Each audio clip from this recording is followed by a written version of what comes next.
அவன் ஏன் இப்படி முடி வச்சிருக்கான்? இதுக்கு நான் பதில். அதுல உங்களுக்கு என்ன பிரச்சனை பாரி? என்ன மயித்துக்கு அவன் அப்படி முடி வச்சிருக்கான்? இது அவனுக்கு இது நான் இந்த மாதிரி முடி வைக்கிறதுனால அவனுக்கு ஏதாவது நல்லது நடக்க போதா? என் மயிர் என் உரிமை பாரி. அவன் மயிர் அவன் உரிமைங்க.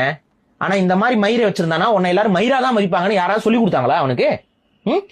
இந்த மாதிரி ஒரு முடிவு வச்சுன்னா அவனை யாரா ரெஸ்பெக்ட் பண்ணுவானா? இதை ஏன் சொல்றேன்னா, தலித் அரசியல்கிட்ட இந்த கேள்வி கேட்கிறேன். உட்காந்து தலித் அரசியல் திருமாவளவன் போன்ற நபர்கள் அந்த மாதிரி முடி வச்சுட்டு ஒருத்தன் வரும்போது அதை ரசிச்சிங்க. கொஞ்சம் யோசிச்சு பாருங்க.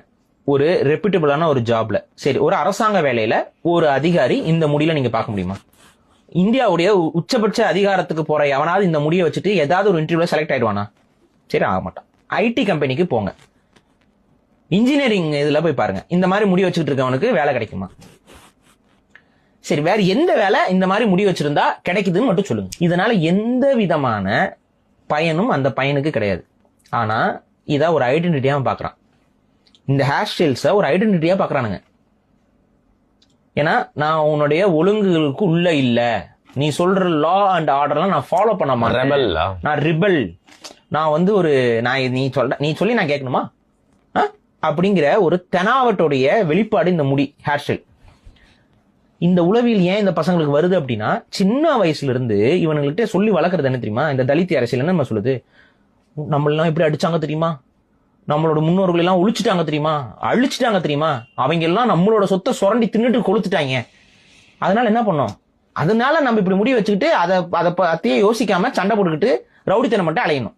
அப்ப இவங்க நோக்கம் என்ன? நான் இதான் கேள்வியா கேட்கிறேன். இந்த இடத்துல வச்சு அரசியல் பண்ணணும். கரெக்டா வந்துட்டீங்க பாயிண்ட்டுக்கு. இவங்களுக்கு என்னன்னா, இவன் மேல போயிட்டா இவனுக்கு அரசியல் இல்ல, இவன் தலித்தியம்னு பேச முடியாது, இவன் நான் உங்களுக்காக போராடுறேன்னு சொல்லிட்டு ஏமாத்த முடியாது.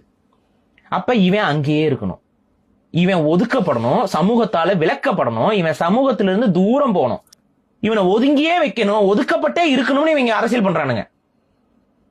நான் ஏன் சொல்றேன்னா, சமூகத்துக்குள்ள ஒற்றுமை வரணும்னா ஓர்மை அடையணும். சமூகம் ஓர்மை அடையணும்னா ஒருத்தன் உருவத்துல பார்த்தா இவன் இந்த சாதிக்காரன், இவன் இந்த கம்யூனிட்டி, இந்த அரசியல் கொள்கை கொண்டவன், உருவத்தை பார்த்து கண்டுபிடிக்கிற ஒரு டிஃபரன்சியேஷன் இருக்குதுன்னா என்ன நோக்கம்? அது பேர் தான் பிரிக்கிறது சமூகத்தை. இப்ப ஏன் மதங்களுக்குள்ள அடையாளங்கள், மத அடையாளங்கள் எதுக்கு? ஏன் கிறிஸ்துவர்கள் சிலுவை போடணும், ஏன் வந்து இஸ்லாமியர்கள் புல்லா போடணும், ஏன் பொட்டு வச்சுக்கணும், ஏன் இந்த மாதிரி ஏன் இந்த அடையாளங்கள்? ஏன் எல்லாமே பண்ணலாமே? ஏன் அப்படின்னா, அப்பதான் அந்த சமூகத்தை தனிச்சு காட்ட முடியும், அப்பதான் அதை வச்சு ஒரு அரசியல் செய்ய முடியும், அப்பதான் அதுல குரூப்பிசம் பண்ண முடியும். இதைத்தான் இப்ப இங்க பட்டியல் சமூக மக்களை குழப்பி முன்னாடி எல்லாம் ஒன்னும் பெருசா வித்தியாசம் இருக்காது. உருவத்தை பத்தில யாரையும் கண்டுபிடிக்க முடியாது. இன்னைக்கு என்ன பண்ணிட்டு இருக்க நீ?